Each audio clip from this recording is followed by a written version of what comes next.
And we are live. Welcome back to the Not Important Gaming Podcast with Jeremy, Reed, and Derek. I am Jeremy. I'm Derek. Hey, I'm awake. I'm Reed. Tonight we got quite a bit that we're going to be covering today. I got the big list here. We're talking about Pathfinder 2nd Edition. We're talking about Discord as a gaming service. We're talking about Red Dead Redemption's 2 gameplay reveals, as well as Doom's gameplay reveal, as well as IGN, a writer from IGN plagiarizing a major game reviewer.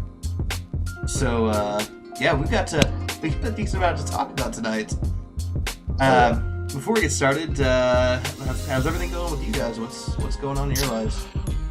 I'm moving. Probably shouldn't say because it's like, public and whatnot. But I'm moving. Let's just say halfway across the continent. And what is your address? Let's see. And my mother's maiden name. So that's kind of a big thing going on for me. That's a lot of stress. But what's awesome is that the RD2L team that I mentioned from a couple weeks back, we've continued to win, and we're going to the semifinals in the playoffs. So we're doing it. Liquid are doing it. Right on. Good deal. My weekend has been kind of honestly, it's been probably the best weekend that I've had lately. It's just been really relaxed. I got to just not have to do anything this weekend. Yeah, that's really nice. Kind of laying around. Yeah, I get those every once in a while. It's just when I do, I take full appreciation for it. I'm just yes, I finally get to just not do anything, not be active, not have any responsibilities. So that's nice. Yeah, I've just been doing a lot of. Caught up with other games.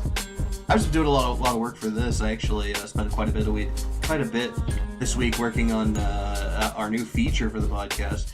We're going to be running pre-recorded gameplay for the show during while we're talking. So I did a lot of recording that, and actually during that I reinstalled Dirty Bomb because I remember that being a lot of fun. It's about as fun as I remembered. I actually have been having a blast playing that. So there's a little bit of gameplay for that in the video tonight. Nice. But yeah. Thank you, Base Jeremy, putting in the work that we don't because we're lazy fucks and you're not. Oh, it's going to be the gaming anyway, so it's given me the opportunity to play a lot of games from my backlogs because I've got I've got at least 200 something games in my backlog that I have on Steam that I don't play. 262 games to be exact. So yeah, it's nice to be actually playing through some of those. But without further ado, do you guys want to go ahead and jump into our first topic here? Hell yeah! All right, I think we're going to start off with talking about Red Dead Redemption 2 and Doom, the gameplay that they released. I think we should just jump to the sweat meaty one first, which is Doom. Oh man. So I think it kind of upholds the gaming law, which is that everything is improved by adding a grappling hook. Oh, absolutely. See, this is the thing. I cannot tell you how much I want to find the guy who was like, hey, you know what we should do? We should put a grappling hook on a shotgun. I just want to find that guy. I want to give him the biggest fucking kiss. Because that is such an amazing idea. That just works so well. Oh my yeah. gosh, the synergy. Well, it's clear because it's clear they're trying to go for a more vertical space with the game, which I like a lot. I don't know if you played Doom 2016.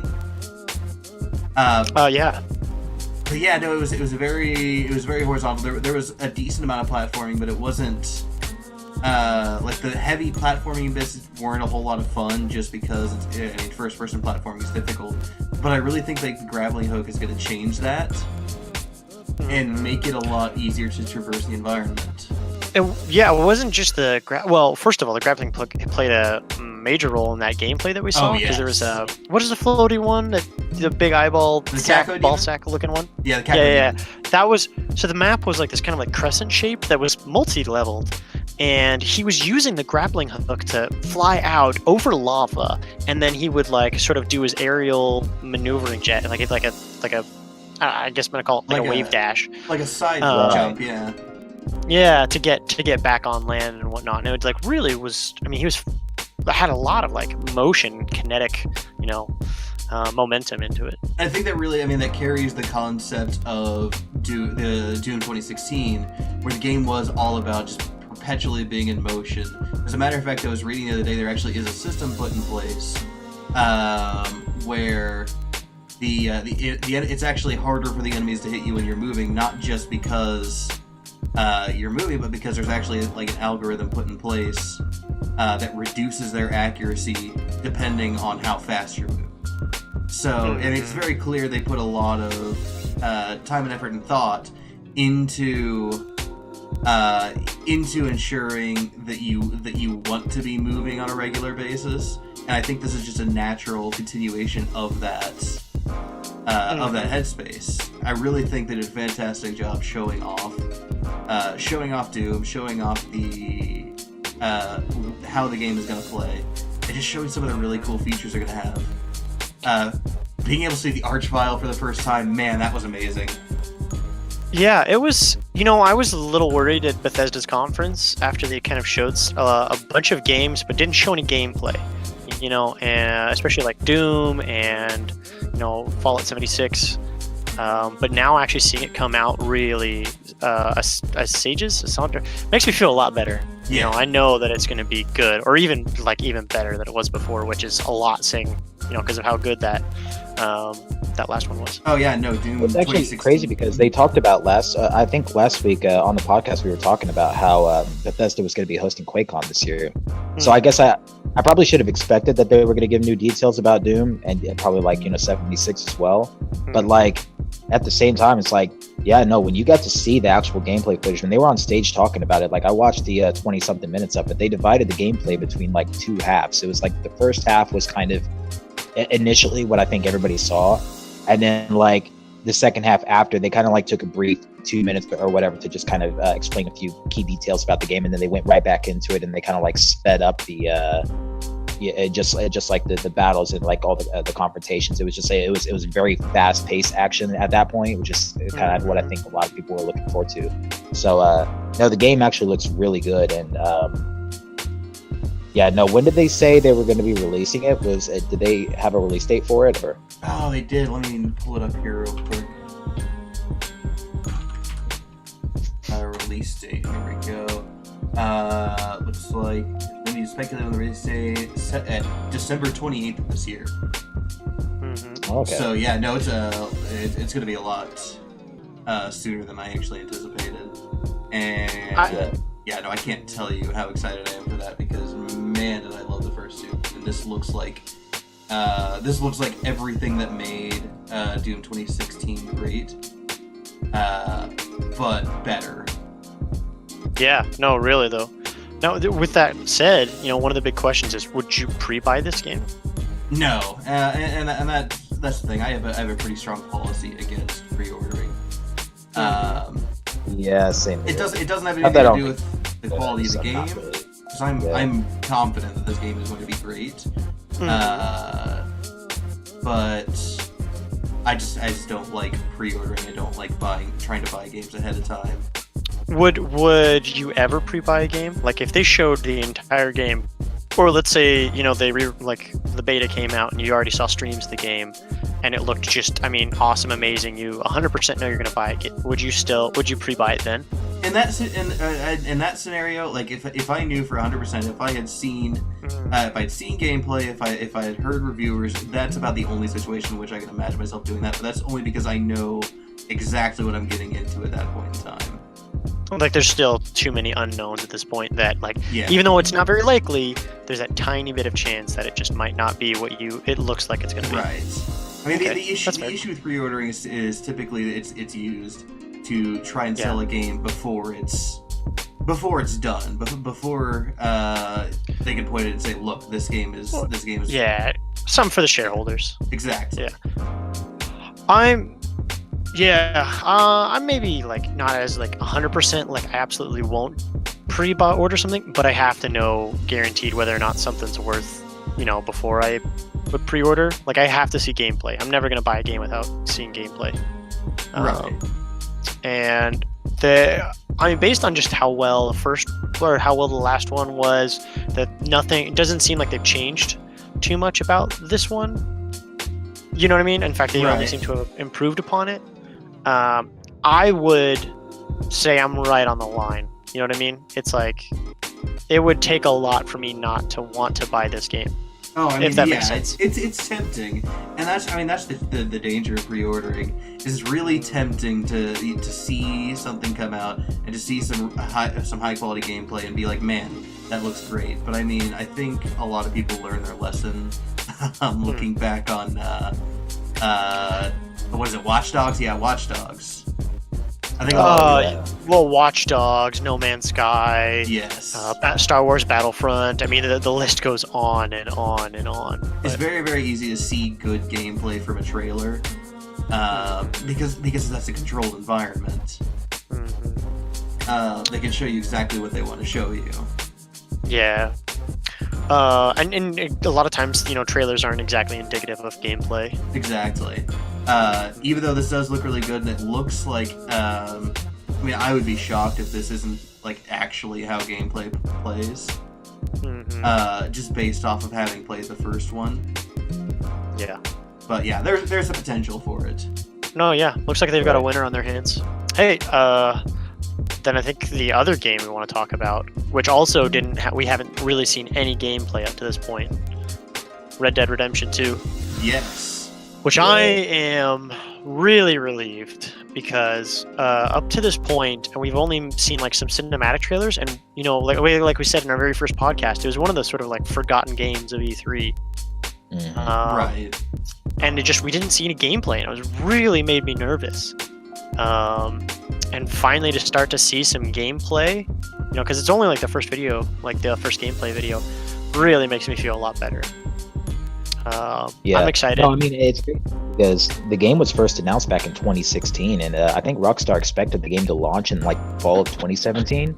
So like roughly a year later of delay, we got like official gameplay trailer by Rockstar that announced the October 26th release date that we got. So it's like a little more than 2 months, but yeah, it's crazy because the game's been they announced it quite a while back, and they thought it was going to come out last year, around the same time last year. So. Well, God, what is that famous quote? It's like, a bad game is bad forever. What's it? Game is bad forever. The developer from Nintendo. Shigeru Miyamoto. Right. See, a delayed game is eventually good, but a rushed game is bad forever.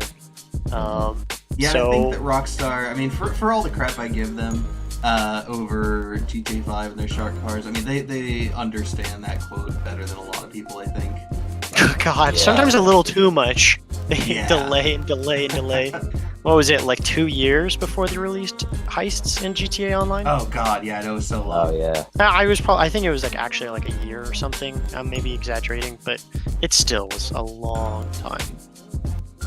Yeah. It's crazy because for as good as that trailer looked, apparently all the trailer footage was in-game and it was running on a PS4 Pro. So I'm like, oh yeah, no. And the fact that that's not even the last trailer they're doing, like a series of trailers, man. I'll tell you one thing that really gets me excited is it feels almost a bit more like an RPG in the sense, because basically there's like a team of bandits that you're like with, but the gameplay trailer talked about like improving your relationship. Now, kind of like might seem like a little like old-fashioned like gameplay design wise, but I kind of like that. It kind of harkens back to like KOTOR or something like that, where it's like a little bit. It gives you a lot of depth in gameplay, which I think was maybe a downside of the first Red Dead. I mean, the first Red Dead was great, don't get me wrong, but there just wasn't a lot to keep you playing. No, I agree. That was my big complaint about it as well. But and to have kind of this depth where it's like you have a lot more gameplay, a lot more side stuff to do instead of just all these like, a couple side quests or whatnot, like real. Yeah, I mean, like improving your relationships, and it kind of like, I don't know, it makes you feel more connected to the game, Yeah, no, I'm a big fan of that. It looks like there's a lot to do. It looks like there's a lot of like impromptu side missions that you can do. Which I'm a big how fan you can. Yeah, and how you can like deal with situations. Like you can either escalate, de-escalate. I feel like it just adds more. Instead of it being like, "There's a side quest here. Do you want to participate? Yes or no?" You know, there might. It's hinting that there's more depth. You know, we'll have to kind of see how it like fully fleshes out. No, that's one of the things I was actually really excited for. One of the things I saw was the fact that you can intimidate witnesses into silence. Oh yeah, he like shoots his gun up in the air. Oh yeah, no, and then they show just a few seconds later where he's just beating the crap out of this guy. Just stuff like that. It reminds me a little bit of. Well, I'm hoping there's a system similar to. I don't know if any of you guys played Splinter Cell Conviction. Yeah. But about the only the only part of that game I really liked was the interrogation scenes. Mm-hmm. Where you got to actually like interrogate guys. I remember there was like the first one when you're in a bathroom and you send a guy's face through the sink, and I was like, oh my god. Gosh. I know that game was overall pretty good. It wasn't like a traditional Splinter Cell. So it was decent. But yeah, being an old school Splinter Cell fan, it wasn't my kind of game. Unfortunately. But yeah, I'm excited about that. And then even the gameplay looks like the gunplay, like the action seems to be a lot of fun. Like there's like a small clip of him using his guns, but it's like he shot his pistol and then he pulled out his gun and he like aimed down sights and then he like, fired for the final one. It just like, it looks so badass. Well, plus like the mechanic of like they emphasize the realistic reload and recoil on the weapons. I think that's a big step in the right direction for Rockstar. Like the gunplay for almost all Rockstar games felt really, really stiff. It's like you would just snap aim and then raise your cursor a little bit to get the headshot every time. And it was like pretty, the exact same thing in every Rockstar game. Mm-hmm. No, I agree. I think they've learned a lot of. I mean, here's the thing: they're finally getting to the point where they're fine tuning the GTA kind of format and figuring out I guess figuring out maybe isn't the right term because they figured it out for a long time, but they're finally like getting to a point where it's damn near just a full-blown life sim. Just as a criminal. And keep in mind, it's like Rockstar Online was a huge money maker for them. So I'm wondering if they're going to try to do something similar or try to give Red Dead 2 the legs that Grand Theft Auto 5 had, because that game drew a lot of development after the fact because it was a huge cash cow for Rockstar. So yeah. I'm wondering if they'll keep that up, or they'll like try to transition their audience from GTA to Red Dead. Yeah, the one thing I'm hoping that they don't do is the thing that I give them shit for about GTA 5. I hope they don't put a huge focus on. Well, I guess not necessarily that I don't hope they focus on multiplayer, but I hope they at least give single player the time of day. Because that was my big complaint about GTA 5 was there was no after the game came out there was patches to make sure it ran stably, but there wasn't much else. Yeah, no DLC. None. DLC. All the DLC was multiplayer DLC. Yep.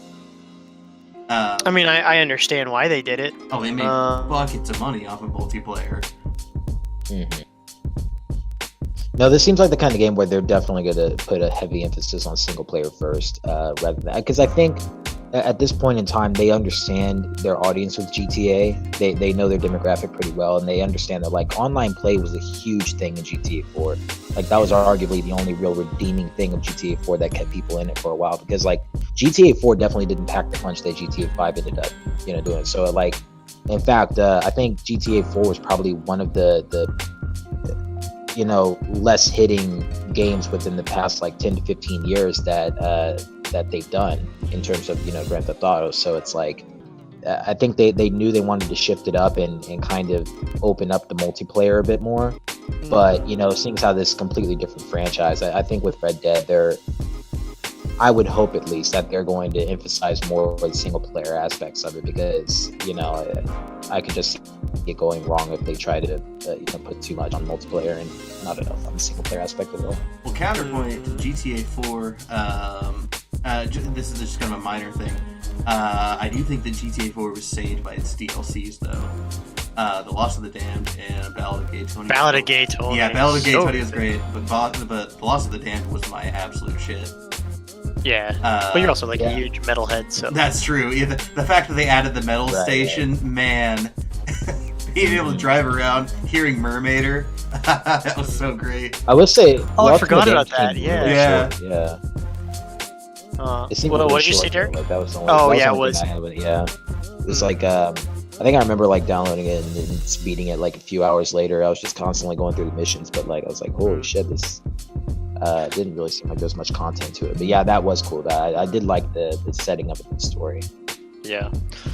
So here's hoping. I mean, it looks really, really good. I don't feel as confident about Red Dead yet as I do about like Doom, but that's also because they're two also very different games. Like for Red Dead to be successful, I think it has to do a lot more than like Doom has to. I Like the agree. bar, like and it's like the bar in a weird way is not set like crazy high for Doom. I mean, not like it's sort of set high because the first one was good. Like the bar is set high for quality, but it doesn't have to have as much depth, I think, as Red Dead does to be successful. I mean, I agree and disagree. If that makes sense, it has to do one thing exceptionally, whereas Red Dead has to do a whole bunch of things at least very, very well. Mm-hmm. The thing, But I think it's pretty promising from what we've seen so far in the trailer and like the in-game footage that they've shown us, because I mean Red Dead really seems like it's like, pulling no punches. I mean, the world and like all the NPCs are completely interactive. It seems like the consequences are directly in action of your choices. The game feels like very personalized, I guess, in that regard. But like, and that goes into like the camping system, right? Where like, like you said, I mean, you can foster relationships with other NPCs in the gang, and the detail they spend on the horses in the game, like the different breeds being used in a multitude of ways, based on their strength. It's just like there's a lot. Oh, and then the hunting system that they put out there is just it seems like there's a lot to do on that game. It was definitely a very vast improvement off the first one. You probably won't feel like when everything is said and done that you're kind of like starving for content. And assuming they're going to actually make more DLC, it's like you can only tell where it's going to go from there. But it just seems like a very personal game. I think it's going to seem really refreshing. I think a lot of people are going to like that. God, I hope they do like have a bunch of stuff where it's like your choices really matter, and it doesn't kind of like, you know what I mean? So it's like by befriending or making choices in like different things that you get like way more depth. So it doesn't feel like, the end of like Mass Effect 3 where it all like doesn't matter. Yeah, But you have red, like just green, and a blue. bunch of branching paths, because that would really give the single player a lot of legs, I think. Oh yeah, 100%. I agree. Mm-hmm. But I think Yeah, the features seem really cool. yeah. Dude, you're owning in this Vermintide game, by the way. I thought you almost died. Yeah, it's actually spoiler alert. I actually cut out the end where we did just absolutely blow chunks. Oh, okay. Yeah, no, it's gonna be our last little push here, and then it'll move on to the next gameplay. But yeah, I think we've pretty much covered everything we can for Red Dead now. But very excited for Doom. I think next. What was it? October 26th and December 28th, respectively. Can I give a quick small update about a previous story real quick? Sure. Something that I kind of wanted to touch on last week, but the robots fighting humans thing happened in Dota Land. Oh, Yeah, and I will be damned. I'm kind of surprised, but I guess I shouldn't be now that it's over. But the robots kind of fucking owned. I think there's some questions because like the game that they played was sort of like a modded version of Dota, where it kind of like took out some of the complications of like a full game of Dota. But as far as like the teamwork, it's like they are absolutely playing at like a ridiculously high skill level. They're still like making questionable decisions, but so the robots crushed the first two games, and then the third game, when the audience drafted sort of a bad lineup for the robots. The humans won, but even then, it wasn't like an easy win. So, very scary, and we'll see what the fully developed AI will look like at the Dota 2 International, which is a week from next. So, Yeah. All right. Goddamn robots. Yeah, that was what we were going to cover last week, but you, but we. Robot house. Robot house. Yep. What do we want to cover next? Next, I think we can go ahead and talk about Pathfinder if you want. Yeah, definitely. So I believe it was last week, Pathfinder 2nd Edition came out. And for those of you that don't know, Pathfinder is it's a tabletop RPG. It's a follow-up to Dungeons and Dragons 3.5 edition. Made by a separate company who was interested in kind of updating the game. Paizo, right? Paizo, that's the name of the company, correct. So this is now, it's several years later. Let me see when the original Pathfinder was released. I think I have it down. It was in 2008. It was like 10 years ago. It was a long time ago. Yeah.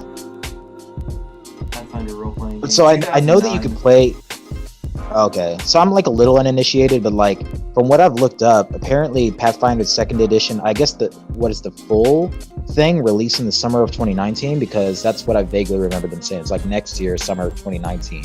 I know you can play it right now, but there's like something involving the 2nd Edition that is going to release next year. So you actually, I mean, you can't play the full game right now. What they have right now is they have a playtest out. It's a free rule book. Basically a beta, right? Basically, they want to know. Yeah, they want to know what works, what doesn't work, how they can adjust the game to make people enjoy it more. Seems like that was the big thing. The big takeaway from this is that like the devs and designers are operating like heavily on player feedback. Yes, which is pretty like everything standard. will run smoothly. Which is pretty standard for tabletop role-playing games. I mean, basically, your only real method of feedback outside of your own friends and family when you're making a tabletop RPG is people who are willing to play out your play test. Which is why you'll see a lot of like smaller developers who are making role-playing games. They will they'll go to conferences and they'll go to conventions and like PAX. Yeah. Gen Con is the big one. And they'll actually like, hey, come on over here, sit down for a couple hours and play the playtest of our game. Let us know what you think about it. Right. No, I just wish that like a lot of companies who do MMOs had the same level of respect towards feedback on their players. Like, oh, absolutely. Something could be unbalanced for like the better part of a year, and they just won't fix it. It's like, yeah, good luck with that. Yeah. How much do you think they'll change, Jeremy? So, do you think like small tweaks, or do you think they're going to like change major system parts? I guess I'm not entirely sure, to be honest. I'm hoping. Should we cover what's different about the two? Yes, I think we should. I think that's a good starting point. So Pathfinder First Edition is it's big. It's got a lot of number crunching to it. It's kind of a bit to get into when you're first getting into the game. And I think that was one of the things they wanted to change for Pathfinder 2nd Edition, is they wanted it to be a little less daunting for a new player. I think the best... Easier learning curve. Yes. It's less about the little nitpicky rules and more about like sort of, like there's rules about stuff, but there's not a lot of like nitty gritty fine details. The math feels very simplified. Yes. So is that kind of what this is when they created this little mini campaign called Doomsday Dawn, where there's like 7 different like adventures or whatever that are all supposed to kind of like give you a different element or like aspect of the rules, and there's like a survey at the end of each one. It's like all of that to try to incorporate like on a larger scale, like all the feedback they need to release this next year? So I mean, it's probably sort of like standardized, beta testing sort of thing. So it's like everyone has the same framework to work with, and so they can get more probably consistent feedback. And just like different levels, basically. So what Doomsday Dawn is Doomsday Dawn is an adventure path, and they're also typically referred to as modules. And what that is basically a pre-written adventure that you could typically you have to purchase them, but you can run through them. And basically, it kind of eases off the DM a little bit. It makes it less work on the DM for having to prepare the DM or Dungeon Master to do pre-planned preparation. Instead, they're just able to open the book and say, okay, here's how the story goes, here's how the dungeon is laid out, here's what is in each room. And I think that's a very good way to start off the system, because that allows them to show off the things that they want to show off, test the things that they want to test, and to give players a taste of every level. That was the big thing that we saw, was that in each chapter, rather than in a traditional adventure path where you would actually, like, your characters would progress, would get X amount of experience per monster killed, each chapter you either play a new character that you would have to create at the beginning of the session and at a higher level at each chapter, or there are certain chapters where you would actually progress the level of the characters from the first chapter, who are kind of the main characters, quote unquote. But it also gives it enough diversity, so it's like you don't have, because I bet you like certain classes are going to be more popular than others, and so it's probably to prevent also like people all playing just those same 5 classes, and so they don't get information on the other classes that they also need, feedback on as well. Oh, absolutely. So, like I said, one of the main things I think they're trying to do is they're trying to do in the same vein of 5th edition. They're trying to make a less aggressive learning curve, where it's easier for newer players to get involved. And I think this is the time to do something like that as well. With the rise of tabletop role-playing games, we're seeing more and more people playing tabletop role-playing games. I, for one, welcome our new D&D overlords. No, I'm really happy about that. I think that's I think that could come at a better time, honestly.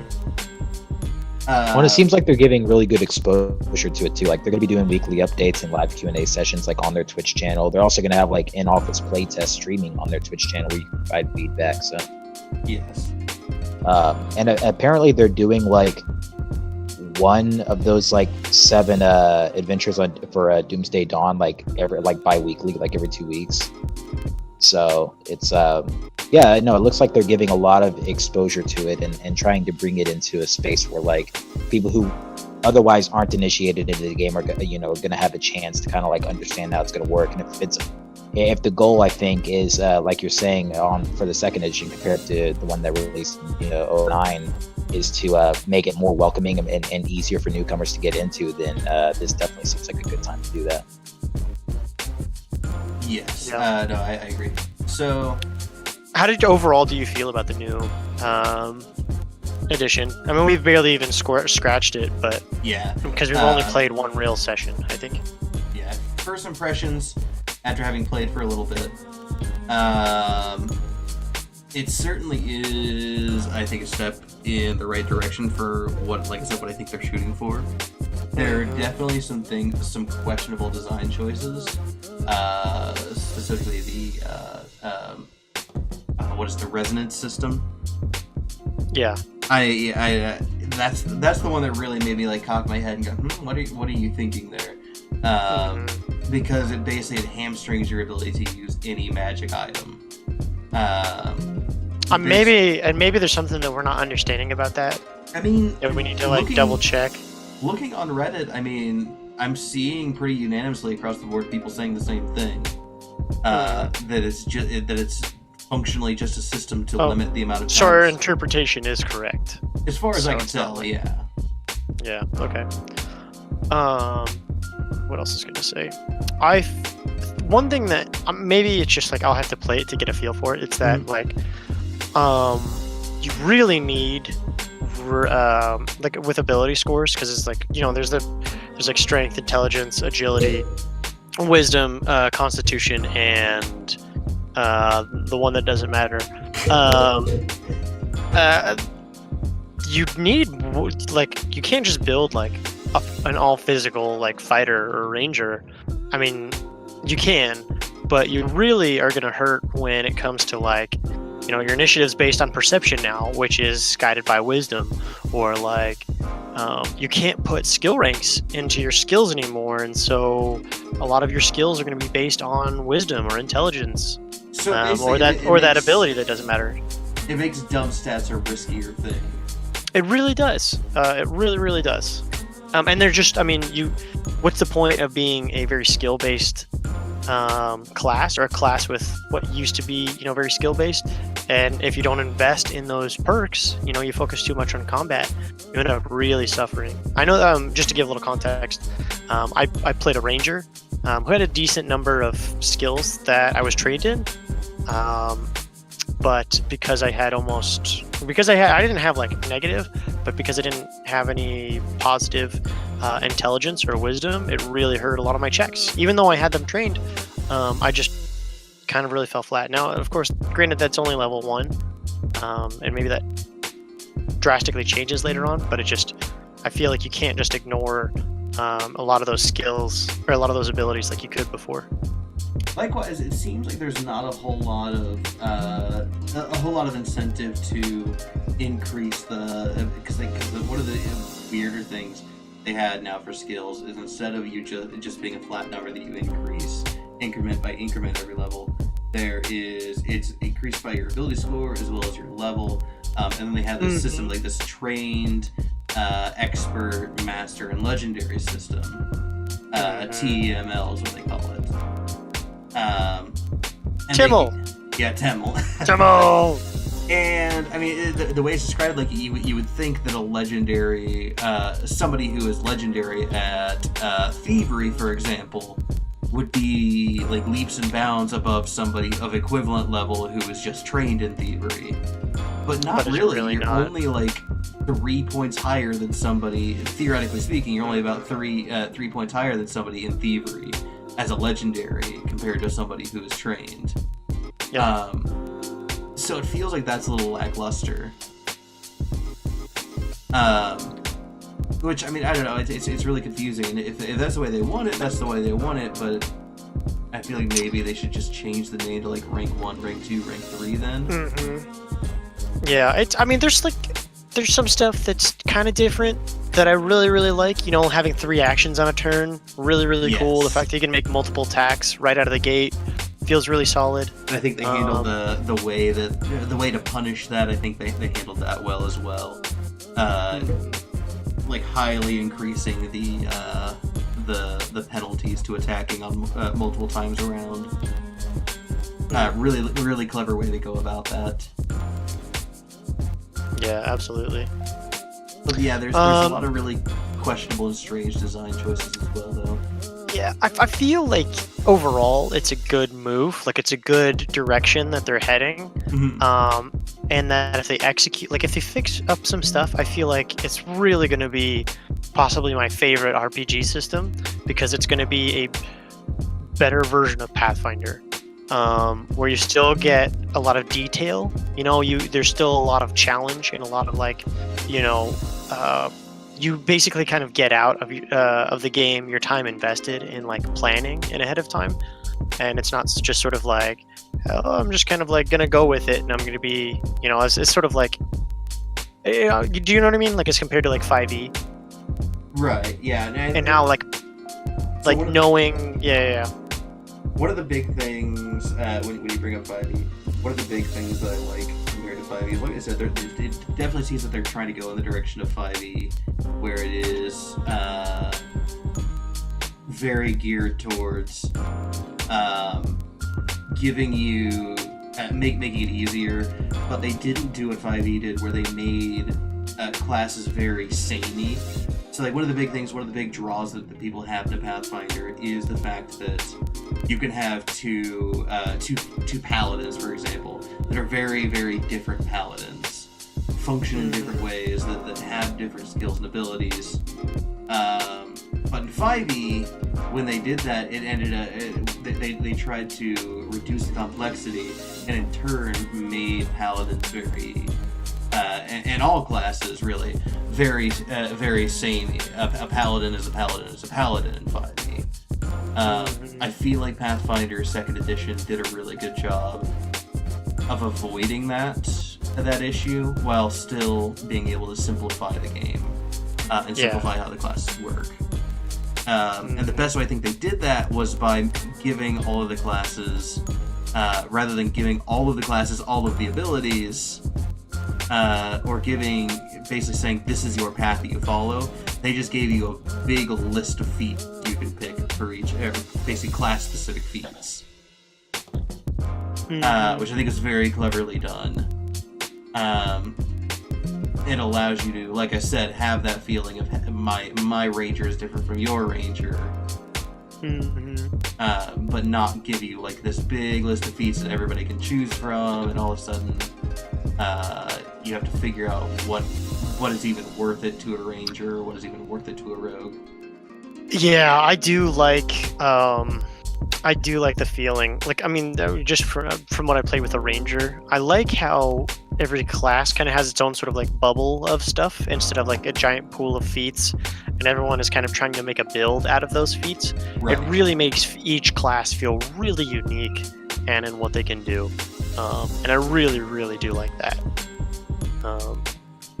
It's kind of something they also sort of did in like Starfinder, where it's like every class had like their own like sort of, you know, like class specific kind of feats, but they're not really feats, they're just kind of like, but there's also a decent selection within each class, so you're not just sort of like, well, if you're not building this build in Ranger, then what are you even doing?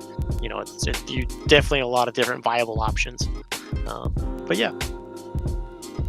It's certainly, I think it's certainly very interesting, and I'm excited to see where they go and what they change. Derek, do you do a lot of tabletop? No, actually, I've never done tabletop. No so it's way. So it's all new to me. I would say, I mean, now is like a really, really great time. It's sort of like, as obvious, kind of like the tabletop sort of gaming. No, I don't want to call it revolution because it's kind of like a little too like pompous or whatnot, but it's definitely made a huge comeback. It's the revolution. Have you? And for anybody else who's listening to this who hasn't tried it, I would definitely say give it a shot. There's still some things that can kind of put it off. Like if you're not with a good group, or a group that either takes the game too seriously or not seriously at all, that can really sour your experience. But if you have like a really good group, it can be more fun than video games, just because while in video games you kind of sometimes have to follow a set path, in role playing, I mean, you really just have absolute freedom over your decisions, both for good and for bad. Oh, absolutely. It's a very social game. So it does require, it requires a solid group of people that you can enjoy being around for an extended period of time. Which is perfect. Well, I mean, I don't know if it's perfect. You know, the whole like, oh, you have to have friends thing, you know, some might be a barrier to some, but but I mean, I'm like mostly jesting there, but it also it can be as serious or as unserious as possible. You can have games where, I mean, if your DM is good, it's like you can have games where it's almost kind of like a joke campaign, but it's still fun. But you can also have games that are also like really serious, but can tell like this great story that you make happen. It's not like, you know, written for you. So I definitely recommend it if you ever get the chance, Derek. Yeah, I know there's a subreddit. It's like I think r/LFG looking for group, but like you can find people in your area that can. Mm-hmm. If you ever want to play online, I will DM the crap out of a one shot for you. Oh, absolutely. Oh yeah. Yeah. Yeah. Definitely. No, I just think it's awesome that like it's kind of I think it's awesome that there's a lot of news now surrounding it that you weren't really hearing in you know the past few years, I guess. So it's like it's almost like this reinsurgence of tabletop games where they were really popular at one point in time, kind of broke off, and now they're starting to come back. It's like when you see a trend kind of coming back, always like getting involved in it then, because I'm like, well, this would be the time to do it. I won't say where I'm at now, but I live in a college town, and I definitely, even myself, had people approach me to possibly even like DM for fraternities, if that makes, and you know what I mean. And it's not like it's not like Robot House. It's like not like nerdy fraternities. It's like not like regular average fraternities. And these are just people. It's like, you know, because it's like, you know, it's now kind of the chic thing to be a geek. You know, it's like now everybody plays video games, and the fact that like, oh yeah, it's become very popular to be a nerd and it's like also it has a lot of like roots in like being like this sort of like team building activity, which, you know, so the fact that it even has that sort of reach, which, you know, would almost be unthinkable like way back in the day, I think speaks a lot to kind of the state of tabletop at you know, nowadays. So 10 out of 10 would recommend. Don't play with selfish gamers. Yeah. Yep. Well, I think that kind of covers it. Yeah. Maybe we'll revisit this after we've played it a bit more. Because even just talking about it, it made me kind of look back on the one session or the 1.5 sessions that we've played on it. It makes me want to like explore different things and give it a second chance in different areas. Oh, certainly. So that's one of the things I'm still trying to talk guys into letting me run the rest of that adventure path. But yeah, I think we'll go ahead and move on. You guys want to cover Discord? Discord selling games. Yeah. So this is my topic, and so yeah, there was something in the news that caught me off guard last week when I read it, because it really did not seem like it'd be something that they want to do. But apparently, Discord Inc. announced this past Thursday that they, along with I think the partnered efforts of the publishers THQ and Deep Silver, for people who know them, are going to be introducing for the first time like a game store where users are going to be able to purchase like a select number of games that are going to be introduced to the platform. I think the games that are going to be on the store are going to be recommendations from the community and the team at Discord, rather than like a focus on simply having every major release. I don't really know if that's going to hit big yet. I mean, I'd like to think that anything that's going to be kind of like a product of just like the democracy of their, you know, fan base kind of voting on what they want to see is a good idea. But at the same time, like, you can't really go wrong with trying to have every major release available on your platform if you want to compete with Steam. Yeah, you know, so that's kind of one aspect to it.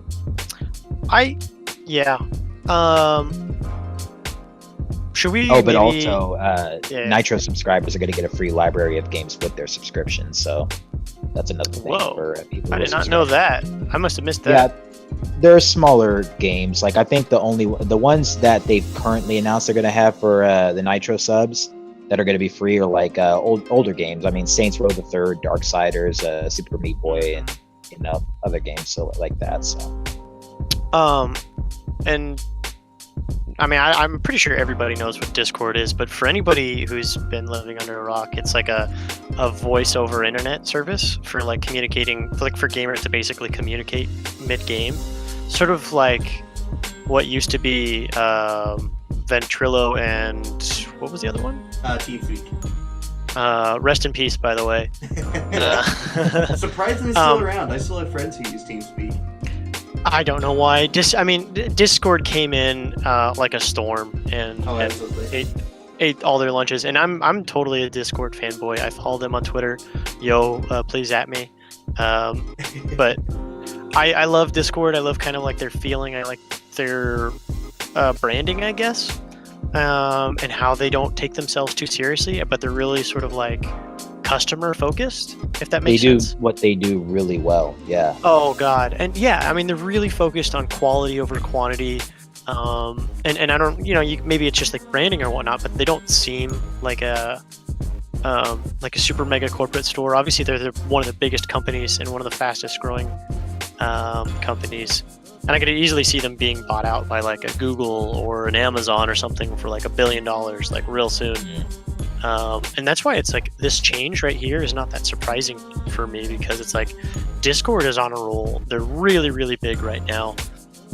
Honestly, to me, for how big Discord is getting and for how interlaced it is to like the the Twitch community as a whole. I really would not be surprised if Amazon bid an offer to Discord to buy them out, like they did Twitch. Oh god, no, definitely not at all. I mean, it's like, just think about, like, because I can't tell you how many major streamers or YouTubers, they are, you know, it's like it's a part of social media now. In a sense that they're like, hey, don't forget to sign up to come hang out on our Discord where we play games. We have a sub Discord channel. Yeah, everybody who's subbed it, like, here's access to the Discord channel, and they even have like a command in chat where it's just automatically like links your tag, you know, on Twitch, like, to your Discord, so that it's just, so I mean, it's already in place that if they wanted to, it'd be a very easy transition if they bought them out. It works, and and that's another thing that's nice about it. I don't mean to sound like the mega fanboy, but everything just kind of like mostly works. I mean, I've only had a couple situations where Discord glitched out, but it's like the thing that you're saying, it's like one of my favorite streamers and my Dota sensei, Purge Gamers, I'm a subscriber to him on Twitch, and exactly like what you just said, I through my linked accounts, I'm on his Discord server, which is how he organizes his sub games now, and I get to play, you know, with my favorite streamers and whatnot, and have a more community connection, like with other fans of this streamer, on that Discord. And it's like some of them I'm even meeting up at the International in Vancouver. Awesome. Yeah, like we're gonna have our own little sort of like meet and greet, you know, which is like super hype. Yeah, that's very cool. But after that little tangent, oh god, yeah, we got a total tangent. We absolutely got off topic there. But a little bit of a tangent. as we mentioned before, Discord is actually they're stepping into trying to compete with Steam as a gaming storefront now, which is a very interesting business move for them. Because every other company we've seen try to do this, EA, Ubisoft, I know there's one other that I'm forgetting. It just hasn't done it. Bethesda was the other one. They just haven't done very well. Their platforms, I mean, they end up either going through Steam anyway and then just forcing you to use their platform after you use Steam, a la you can play with Ubisoft. That's their signature move right there. Oh, Uplay is so bad. Oh, I hate it. Well, I think that just kind of speaks to the sort of like the user friendliness of those setups. I mean, I don't know. There's so much quick and easy integration on Steam that they just have never really been able to compete. You know. Right. But the DRM and just all that is just a giant pain in the ass to use. It's laggy and it takes forever to update. But with Discord now stuff. Yeah, no, what it looks like. So, go ahead. Oh no, I was gonna say there are the games I'm looking at them right now. The games that they plan on actually releasing for the Nitro subscription, the ones that I mentioned. But there's also they also have announced that some of the games that they're going to bring up on the store, like when that, because there's like kind of two parts to this whole thing. And the store, you don't need to be a Nitro sub to get access to that. That's kind of where they're going to compete with Steam, or going to try to at least. But I think the 3 games they already plan to initially launch with the store are Into the Breach, Frostpunk, and then Dead Cells, which Dead Cells is kind of another hot topic this week. Man, I actually was playing some Dead Cells earlier today. It's a great game. I've also played Frostpunk. Well, one thing that I did find very interesting in this sort of like blog post when they talk about this, they're not just going to try to post like every game. They say they're only going to try to go after games that they feel like that their community wants them to sell, if that makes sense. Like they don't want to like, you know, and I guess that really makes sense because you don't want just like a whole bunch of like bloatware flooding your store. You're really only going to have like headliners, which I think kind of does double duty for Discord, because it's like, you know, they're not tied to a bunch of crappy games, and like the only games that they're going to carry are going to sell well. I will say, yeah, that's the big thing. That's the biggest issue with Steam, is they do have a ton of games filling up the stores that are just absolutely. It makes it hard to find stuff. Yeah. Yeah, no, a few months ago, Discord, they unveiled their own games library feature. I don't know if you guys knew that, which, I mean, it collects like a user's like installed games, right? So like now with the introduction of a personalized store and free games with Nitro subs, I mean, Discord, they seem intent on like getting into the PC game distribution platform more with Steam, you know? So it's like, yeah, so I mean, that's a kind of cool seeing this firsthand. I mean, do you? I mean, I don't know about what you guys think, but in my personal opinion, it's like Steam is too big to fail. I mean, not like, Oh, absolutely. not like, it's like it is like the giant titan, by which everything else is just like small little tiny ants. I think what Discord is doing is very cool, and I think they can probably really establish themselves. And they definitely have a lot of goodwill from the sort of community as a whole, like the gaming community as a whole. And I think they could take that quite far. I don't think they'll ever sort of like defeat the Goliath that is Steam. I mean, not like maybe right away, but they definitely will be, I think, be able to carve out maybe a bit of market for themselves.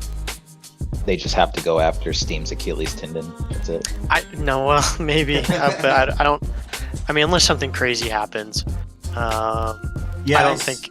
What I was going to say before, the best analogy I can come up with, it's like watching, the lightweight champ go up against the heavyweight champ in boxing. I think it's like watching a lightweight champ going up against an elephant. You know, Yeah. it's and it's like it can dance around. Steam has run a successful monopoly over the PC gaming distribution for so long now that, and so successfully that, I really, when I ran into the story, I honestly didn't even think of it as like, oh, look, Discord's going to beat Steam. Like, that was never even a consideration in my mind, because it's so far-fetched to even think that any other like company could get to that point to beat Steam at what they do for just how long they've held the torch. But like, it's nice to see another competitor, arguably a big one like Discord, because like there are like, everybody is small relative to Steam, but like Discord is probably the biggest thing to be to get into this. I would imagine, like, I mean, Discord could already just naturally make higher sales with this than like Green Man Gaming, or if they market it well, and like a few select others. Like it's just it's all in how they do this, but they definitely already have the platform for it to get that kind of outreach. But and not to go back off onto this tangent, but just to kind of make a quick footnote, like if they were to get bought out by Amazon and get the financial backing to be part of a bigger thing, I think that could actually probably give Steam like a run for their money. It would take it even more so. I mean, even if Amazon did it, because I was just thinking, it's like the only body who really has the chops, like distribution wise, is Amazon. But I think Steam is still just so like, rooted in like, I mean, how many games do I own on Steam? Like, I can't even begin to count.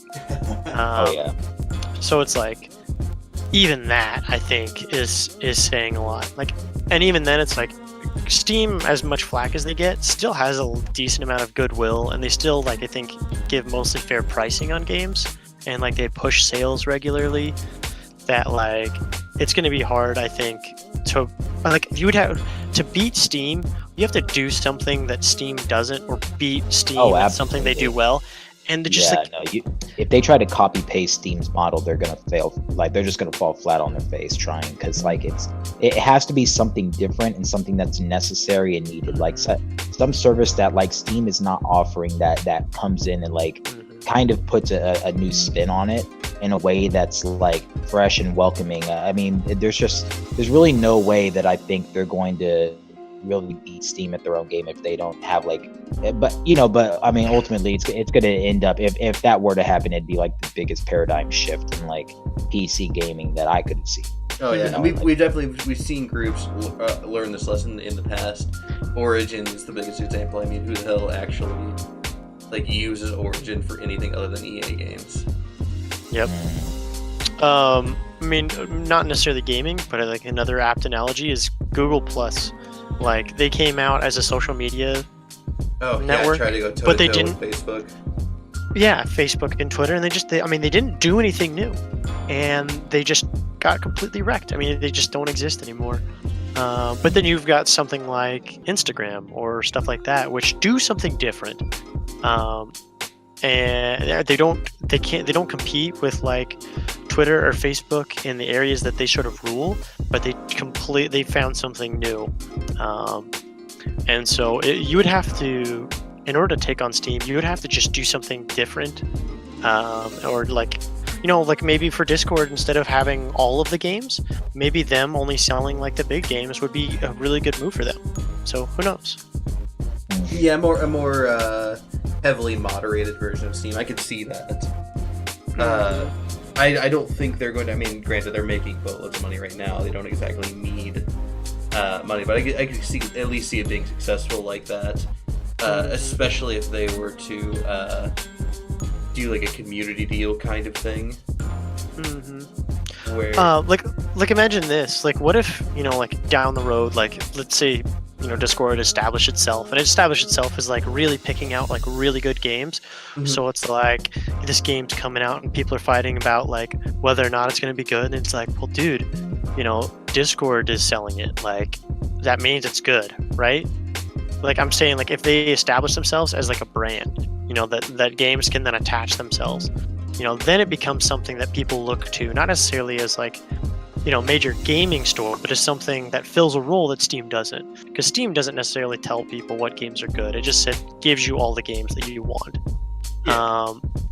I think another big aspect of the backing, kind of like what I was talking about with like, if they had somebody else that they were partnered, I mean, they're already partnering with THQ and Deep Silver. If they had like other big publishers get in the game like this, and they had more money circulating into this whole project, then they could pass those savings off to the customers. And I'm one of those people who like firmly believes that the market will like dictate itself. Absolutely. So like all it's really going to take is like even big AAA games being like, when Steam has their summer sale, well, what is Discord's version of their summer sale? I mean, how much more are they cutting off the price? Can they? Or like, how can they compete in terms of pricing the games? Because if they do, I think that'll be enough of a reason to take competition away from Steam.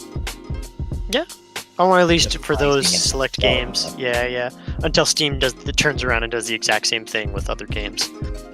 Right. Well, Or but doesn't. which I think is ultimately a thing of like, well, how much money do you have versus me? But then that also creates competition, which saves us money in the long run, which we all win. Yay, So- competition. Yay, capitalism. Yay, I'm- capitalism. Yay, capitalism. Yeah. I think overall it's a good thing. I'm glad to see Steam get challengers, because as much as I love Steam, and I kind of like Valve, it's good to see competition, because I want the thing that I like to get better, even if that means it having a little bit of challenge or having some competition. Yeah, very cool, very cool. So just on I guess a final note for this, unless you guys had anything more you wanted to add, Discord's going to be launching their store and the Nitro library, both 2 parts, into beta soon, which they're going to select a certain number of, I think it may be randomly selected, but a certain number of Nitro subs to test out both aspects of the new program before it fully releases at some point in the future. So Are either of you guys Nitro subs? I am not. I am Derek, are you? new, but I know is $5 a month and $50 for the year. Mm-hmm. Yeah. I mean, I'm considering it. I'm not gonna like pre-buy, kind of like we talked earlier, but I'm gonna wait and see how everyone takes it. Right. And like I say, I like Discord, and if supporting them helps, I'm a big believer of supporting the things that you like, and I might change my Audible subscription to like a Discord subscription or something like that, if it means like me getting the better end of it. So we'll see. Yeah. We'll see. I think just to piggyback off of what you said, though, it's really, in order for them to do this well, I feel like they have to incorporate it in a way that Steam is not doing. I hope it's not just a copy pasta version of Steam. Like that's, if they could find a way to tie this all into like Twitch Prime, and Discord Nitro, and it's like your games are just maybe directly kind of or already like incorporated into your Twitch profile or your Discord profile, and you can just kind of move those between those two really easily. It's like, yeah, it's just in one way or another, you know, it should not just be a rip off of Steam, because Steam will win, and this will go nowhere. So yeah, it's just competition. All right, find new ways to innovate. I think we've competition. I think we've got pretty much everything we can out of that topic. So I think we'll move on to our last topic for the night. Reed, you want to go ahead and kick us off with that? Hey, who doesn't love good old plagiarism story? Hey, controversy! I mean, it's not even that controversial, but it is. It is kind of a bit of drama, or kind of a big sort of shakeup, and definitely kind of shows and tells a lot about all the parties involved. But to let to get everyone caught up to speed, so Dead Cells came out last week, and they released review copy, officially released, and they released their review copies to have everyone take a look at. And of course, everyone plays the game, they put out their reviews, comes out, and it gets a lot of really good reviews. And it's not even the game itself is the controversy. It actually comes with IGN, which put out the review, and they actually got accused of plagiarizing their review on it from a YouTube channel called Boomstick Gaming. And I almost kind of wish we had like an audio bit like queued up, but I'll read just like a little bit, just so everyone hears how similar it says. All right. From Boomstick Gaming, it says, in Dead Cells, you will need to kill your way through a labyrinth of levels, all punctuated by boss encounters that start off quite linear. But the more you play, the more routes and game mechanics open up to you. You might be able to make it to the final boss in your current run, but if you can manage to salvage some blueprints for some new gear, or better yet, buy an ability-altering rune, it makes it all worth your while. And then the IGN version, in Dead Cells, you fight your way through an ever-changing labyrinth of levels with branching paths. You're almost guaranteed to not make it all the way through on every one, but as your efforts lead you to blueprints that unlock new gear, it makes it all worth your while. It's like there's several like different points that just it sounds not like word for word, but the ideas and how the flow of the ideas and the sentences are almost like bit for bit the exact same. And it just and to IGN's credit, as soon as a lot of this controversy started popping up, they immediately pulled the review and said that they're going to be sort of reviewing it. I like just some quick clips from IGN statement says, we reviewed the allegations against one of our writers. The review, and after the investigation. I don't have the statement from before, but basically, they say that there were allegations, so they pulled the review while they were looking into it. And we finally got an update a couple days ago, where in IGN's statement they say that after reviewing the allegations, they did find that there was just let's see.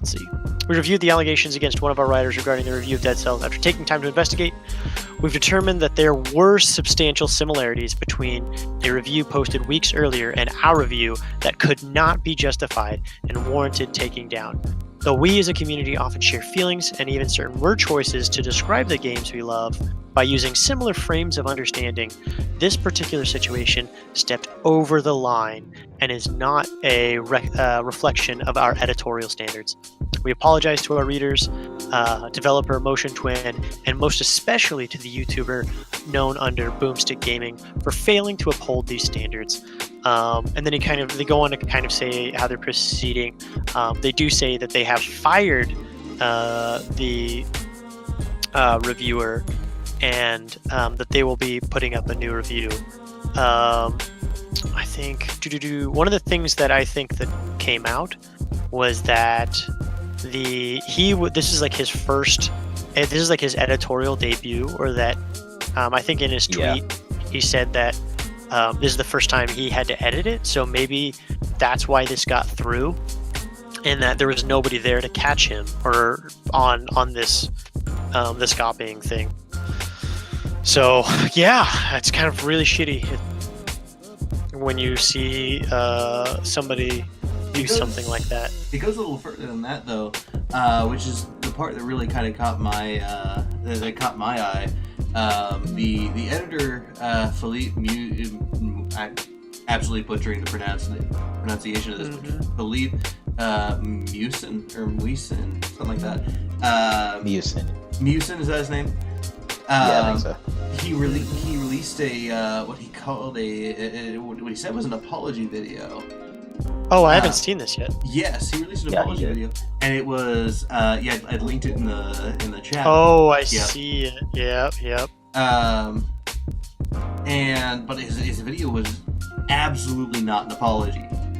Yeah. Holy Started shit. apologizing, and then he like immediately kind of deflected and made it seem like he was the victim of the circumstance rather than Yes, one of the things is he said, I take full responsibility for what happened, which, being someone who has said that phrase in the past, usually when I say that, it's my way of like, yeah, it was partially my fault, some other people's faults too. Yeah, it's, that's not the way you apologize when you mean it. Well, and being a lead editor, it's like, holy shit, I mean, that's literally just kind of taking your job and just throwing it in the gutter, you know? Like, as a lead editor, you should not at all be anywhere close to plagiarism. Like, it should be almost entirely your words and good, you know, like good journalism. I mean, I don't know how he allowed it to get to that point and think that there would be no consequences. I mean, it was almost entirely a cutout from you. And I will say on that note, that YouTuber took this all really gracefully. I don't know if you guys saw his response to it all, but he was just like, please, like, don't fire the guy. Like, I know what it's like to be unemployed, and like, you know, it really sucks. Like, I hope he kind of learned his lesson from this, more or less. Like, I'm paraphrasing, but he was just kind of like, yeah, I mean, at the very least, like, if you guys want to do anything to make this right, just give me like the ad revenue that you guys, you know, that got from, you know, his review that was more or less a rip off of mine, and that'll be fine. Yeah. I think that's really nice of him. Yes.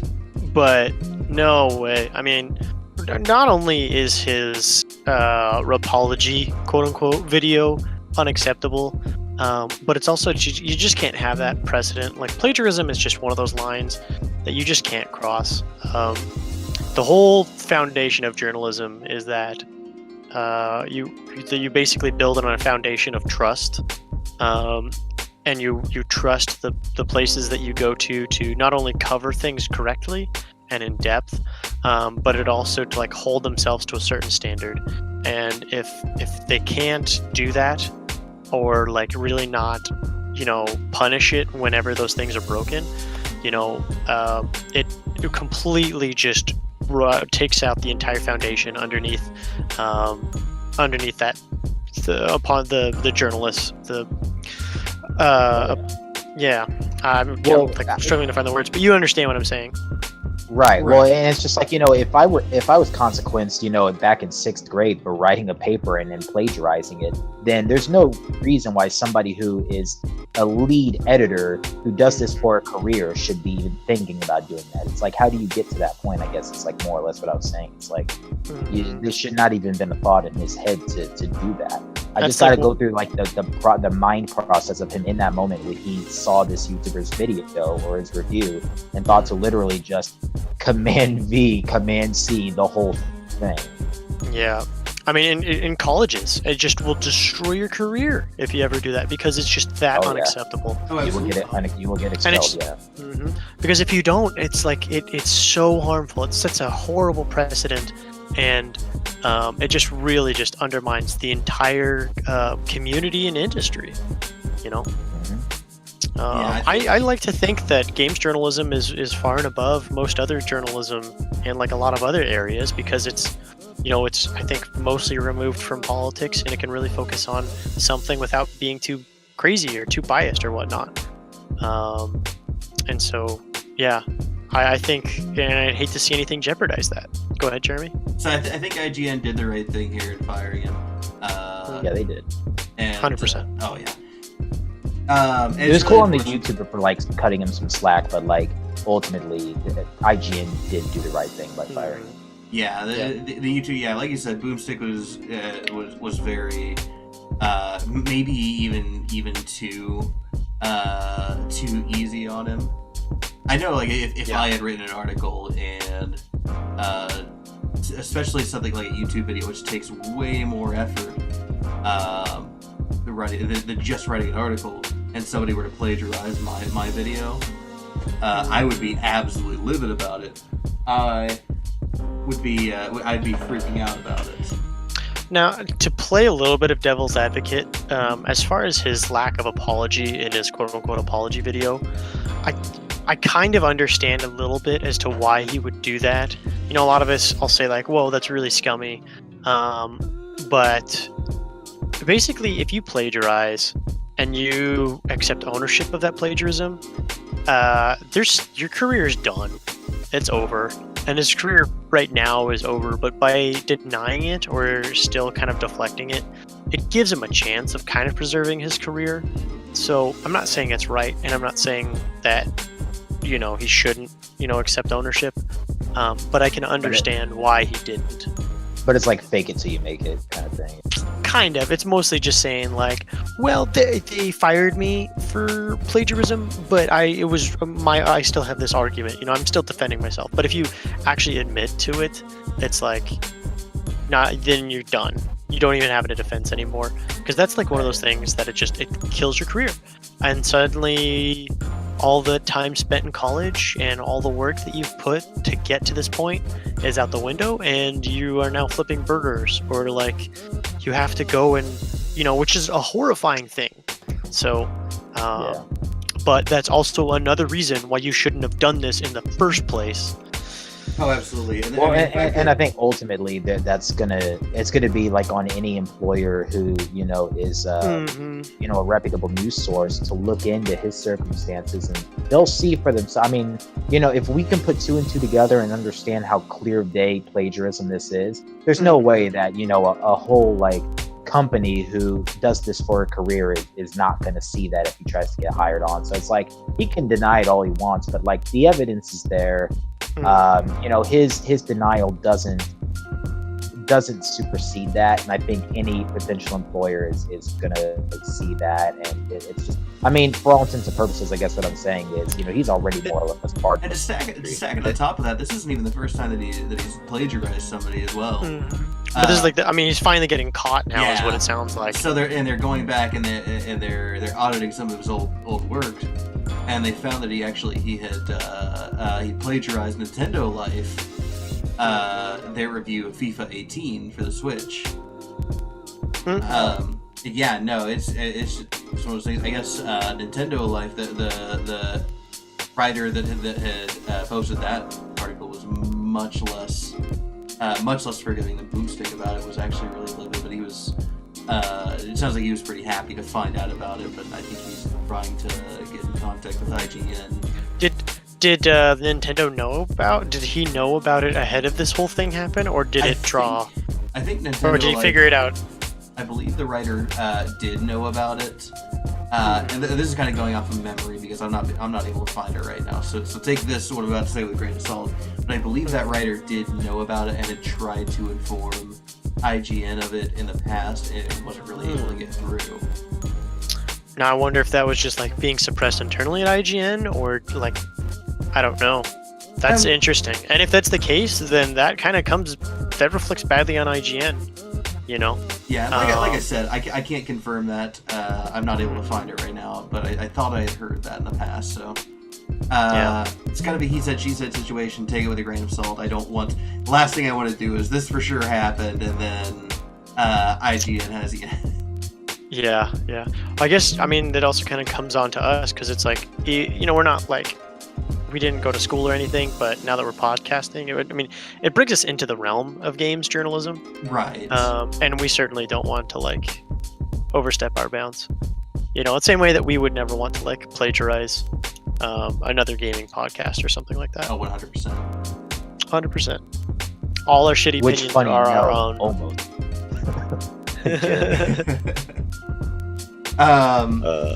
Yeah, no, I mean, top it off in that apology video, like I was saying, he failed to apologize. I mean, he apologized, I believe, to IGN, but he failed to apologize to Boomstick Gaming. As a matter of fact, he did directly address Boomstick Gaming, and rather than saying, hey, sorry for, stealing your article, what he said was, well, I understand. I started as a YouTuber. I understand how hard it is to be a YouTuber. I wish the best for you. But he never at any point said, I am sorry for plagiarizing your. Yeah. Hey, a small update to the FIFA thing. I'm just reading on the Kotaku article. Apparently that FIFA review, he made that before he was hired at IGN. He did. Yeah, it says, Miucin also mentioned, and this is directly from Kotaku's article, titled "Former IGN Reviewer Responds to Plagiarism Allegations." Miucin also, the quote is, Miucin also mentioned Kotaku's reporting on the story, naming me specifically, me being the writer of this Kotaku article, who I will read momentarily. On Wednesday night, we learned that before he was hired at IGN, Miucin had put out a video review of FIFA 18 on the Switch that was full of striking similarities to a Nintendo Life review published a few days earlier. And then he says, you can keep looking, Kotaku, and please let me know if you find anything, Miucin said in last night's video, which, by the way, their news editor, Jason Schreider, this is still Miucin speaking, Jason Schreider tried to imply that my FIFA 18 review was also inauthentic by claiming that I copied it from Nintendo Life, and that's just not the case. Maybe he was implying that I have similarly opinionated reviews, then you're just plagiarizing it, and then it goes on. But so he was not working for IGN during that controversy, so that does kind of clear IGN. Okay. So, yeah, interesting stuff. Oh my gosh, the updates continue going on. Wow, this is some juicy stuff. Oh, really? What else? Not long after I posted this article, another tipster reached out with a third example of a Miucin review that looks similar to another outlet's work. On September 8th, 2017, Engadget posted a review of Metroid Samus Returns. On September 13th, Miucin posted his own video review of the game. And then, wow, there's a lot of similarities. I don't want to read this verbatim because I don't want to steal from, take away from Kotaku's article, but there's 1, 2, 3, 4 just glaring similarities between the Engadget and the Miucin review that are almost, there's just no excuse. Yeah, it sounds like this guy was just a leech in video games journalism, and I hope his career is over. I hope he never does this again. Yeah, you do it once and it's already bad enough, because it's how can you, if that's your profession, then it's you had no respect for it. Where's your integrity to do the worst thing that you could possibly do in your profession and just completely plagiarize somebody else's work? But do it once, it's that's bad enough. He's done this multiple times now. I hope that he just does not find work in this. Plagiarism, not even once. Yeah, no, this is not great. Yeah, it's one of those things away from the livelihood of other people's writing. It's you got to consider it all. Absolutely. Yeah, it's one of those things. The way he's trying to play it off, there's no way the laws of probability all broke simultaneously for you to write 3 separate articles that sound identical to other articles that have been written before yours. It just doesn't work like that. Yeah, and from what it sounds like, both publicly and privately, according to this Kotaku article, IGN employees are not happy about Miucin. I imagine. That's a whole can of worms that IGN absolutely did not need. I haven't seen an apology video that's received this poorly since Kevin Spacey. Oh, yeah. Who said that? IGN Dan Stapleton on That's Twitter. amazing. What can I say? Getting stabbed in the back and lied to doesn't bring out my best qualities. Oh, I completely wow. understand. I feel, and you know what? Kudos to IGN for making the right call and owning it. You know, I've definitely seen some people try to drag it out or brush stuff under the rug, but I'm glad they didn't. Oh yeah, no, they definitely they did the right thing. They handled it very gracefully. Yeah, all props to IGN for handling this in the best possible way, I think. Mm-hmm. All right. Wow. Unless somebody else has a last minute thing, I think that just about wraps it up for us. Yeah. Good talks. I enjoyed everything. Yeah, very good topic. Yeah, there was a real busy week this week. A lot of interesting things happening. I'm hoping there's Getting geared up for the holiday season, man. Oh, so yeah. many good. So closing out Doom and Red Dead Redemption looking fantastic. All of my hype. Oh yeah, Pathfinder 2nd Edition. At least in my opinion, has a lot of potential. Still needs some work. A lot of work. Discord and gaming service as a gaming service. And maybe buy it all on Discord. Yeah. Very interested to see how that works out. They've got a decent amount of work ahead of them, but if anybody's going to be able to pull it out, I think Discord's going to be the ones to be able to do it. And Filip Miucin. Like Mucinex, because he's a femme globber. Exactly. So yeah, real scumbag. Really screwed up. Fuck that guy. With All a right. rusty spoon. Whoa. That's a disservice to that spoon. Yeah, it's not rusty then. It's fine. No. Yeah. It's like, I wouldn't do that to a rusty spoon. Yeah. All right. Thank you guys so much for watching. This has been the Not Important Gaming Podcast with Jeremy, Reed, and Derek. I'm Jeremy. I am Derek. Hey, I'm Reed. You guys can catch us here every night not every night. Wow, that'd be a lot of work. On Sunday nights at 11:30 here at twitch.tv/ubaralook. That's UBARALOOK. You can also find us on YouTube, where I upload these as frequently as I can on our channel, Not Important Gaming Podcast. To clarify, it's 11:30 Central Time. 11:30 Central Time. Yes, thank you. I forget that not everyone lives in the Central Time Zone. Again, thank you guys so much. You've all been great. This is the Not Important Gaming Podcast. Signing off. Love you. Bye. Thanks, guys.